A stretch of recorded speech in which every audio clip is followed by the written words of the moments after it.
Assalamualaikum warahmatullahi wabarakatuh. Nashkurullah syukran katsira bi qiraatil hamdalah ala hidayatihi wa taufiqihi alladhi nahnu na'isu biha. Saya Muhammad Rakib Jamari dari Pekanbaru, Riau, Indonesia. Pada hari ini kita mengulang-ulang kaji tentang agama. Mudah-mudahan Allah menambah iman dan ilmu kita. Rabbi zidni ilman warzuqni fahman. Ya Allah, tambahlah ilmuku dan tambahlah pemahamanku. Pada hari ini kita bahas sedikit tentang ulama palsu. Ulama palsu bikinan barat. Jadi ada ulama palsu bikinan barat. Kalau di Arab terkenal ulama palsu itu namanya Mr. Hamper. Mr. Hamper ini adalah keturunan Yahudi tapi lahirnya di barat. Lahirnya di negara Eropa, terutama Inggris. Kemudian dia pandai berbahasa Arab, bahasa Ibrani, apalagi bahasa Inggris. Lingkungannya, dia seorang jenderal, dikirimlah ke Arab Saudi sehingga difilmkan Lawrence of Arabia dan juga ada Mr. Hamper of Arabia. Nah, kehebatan Mr. Hamper ini adalah menciptakan ulama-ulama palsu.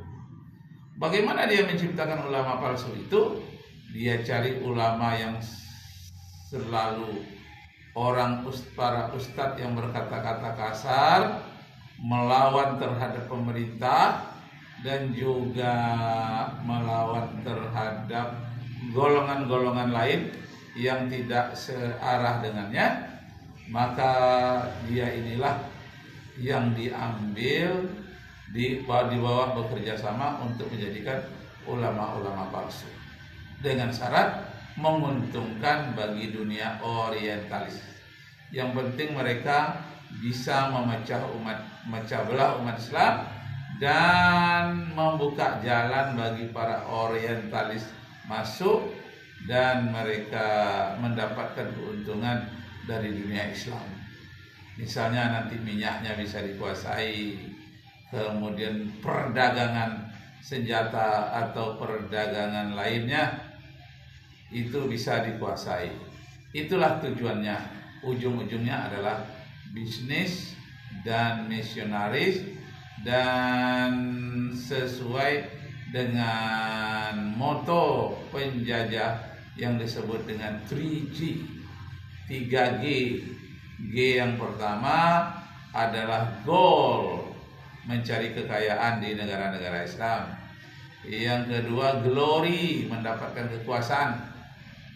Bagaimana kekuasaan di negara-negara Islam itu mereka bisa mengendalikannya. Yang ketiga gospel, memasukkan ajaran gospel, perjanjian lama, perjanjian baru, gospel. Nah, itulah yang mereka ingin tanamkan.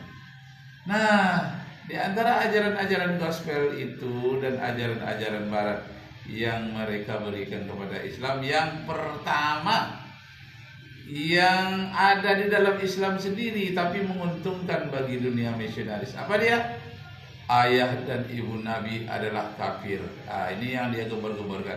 Dia cari hadis-hadis yang mendukung tentang itu dan tidak boleh ditakwilkan hadis itu. Haram takwil. Nah, ini yang pertama. Maka sangat populerlah bagi mereka, sangat senang kalau perlu mereka bayar bahwa orang yang mengatakan ayah dan ibu itu kafir dan dia menjadi penghuni neraka. Yang kedua, mereka berusaha agar kuburan Nabi itu dipindahkan dari Masjid Madinah, dipindahkan ke tempat lain. Karena dulu orang Yahudi ingin memindahkan ke Israel, tapi gagal. Nah, paling tidak katanya dipindahkan ke tempat lain, misalnya kuburan Baki.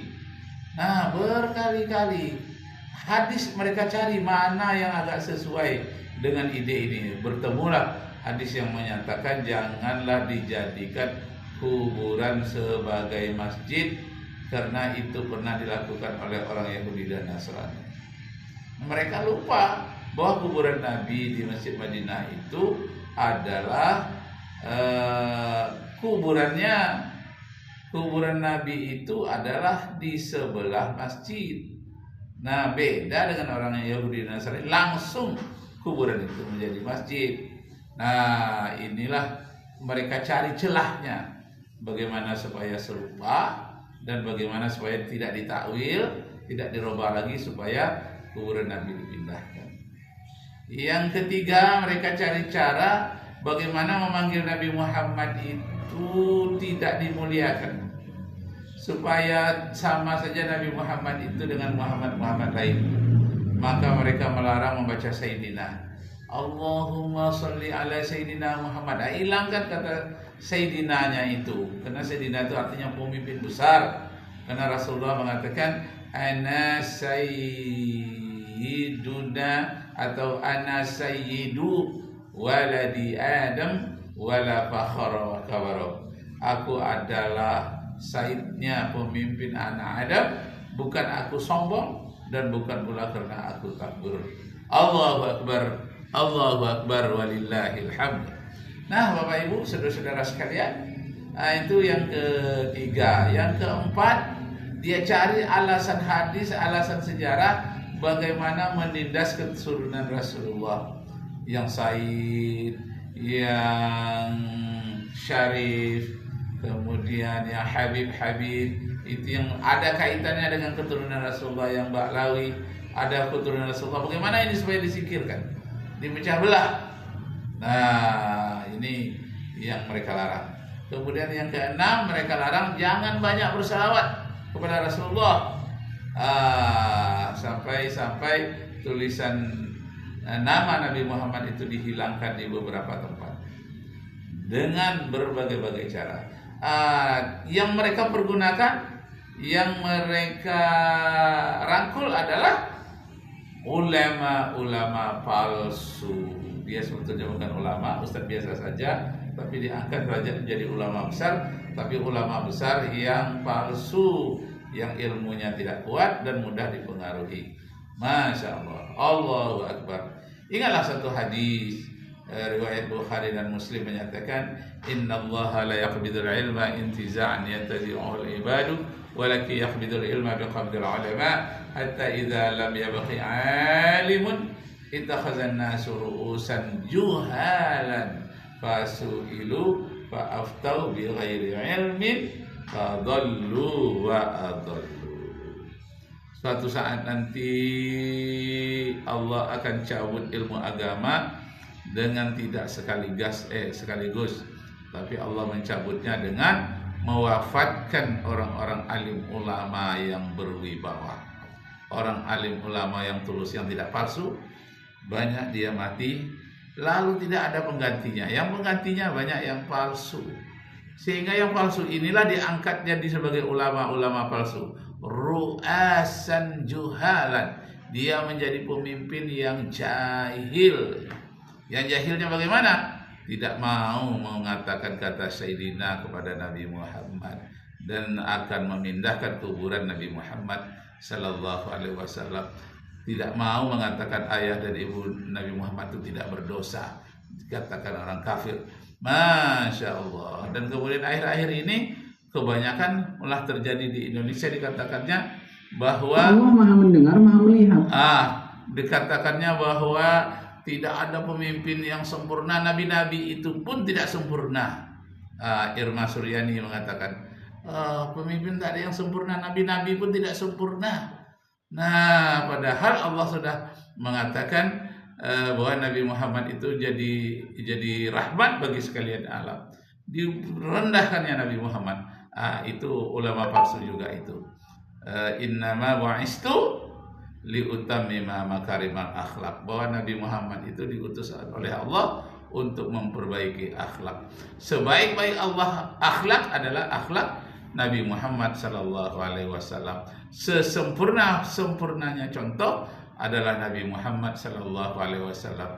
Laqad kana lakum fi rasulillahi uswatun hasanah liman kana yarjullaha wal yawmal akhirah wa dzakarallaha katsira. Pada diri Nabi Muhammad itulah contoh teladan yang sempurna bagi orang yang beriman kepada Allah dan hari akhirat. Nah, kita dengarkan komentar-komentar orang terhadap ulama-ulama palsu yang mengatakan Nabi Muhammad itu tidak sempurna. Masya Allah. Faktanya Nabi Muhammad SAW itu pilihan Allah, bukan pilihan koalisi partai. Masya Allah. Kalau Allah yang pilih, apa mungkin cacat? Kalau Allah yang pilih, apa mungkin tidak sempurna? Jangan sok lebih suci dari Allah kamu. Udah jelas Allah Subhanahu wa taala berfirman, A'udzubillahi minasyaitonir rajim. Laqad kana lakum fi Rasulillahi uswatun hasanah. Sungguh dalam diri Rasulullah itu ada suri tauladan yang terbaik bagimu. Ironisnya, teladan terbaik kok dibilang tidak sempurna. Masya Allah. Coba sebut satu orang aja yang lebih sempurna dari Rasulullah. Ada nggak? Hei rakyat Indonesia, kayak gini loh kualitas pejabat kalian. Rasulullah SAW bersabda, Ana sayyidu waladi Adam yaumal qiyamah wala fakhr. Aku adalah pemimpin anak Adam pada hari kiamat. Dan itu bukanlah kesombongan. Pertanyaan retorisnya, pemimpin seluruh manusia dikatakan tidak sempurna. Apa tolak ukur omongan kamu? Masya Allah. Nah, demikianlah dulu Bapak Ibu Saudara-saudara sekalian. Semoga Allah meridai kita sampai ketemu lagi pada episode berikutnya. Wabillahi taufiq wal hidayah.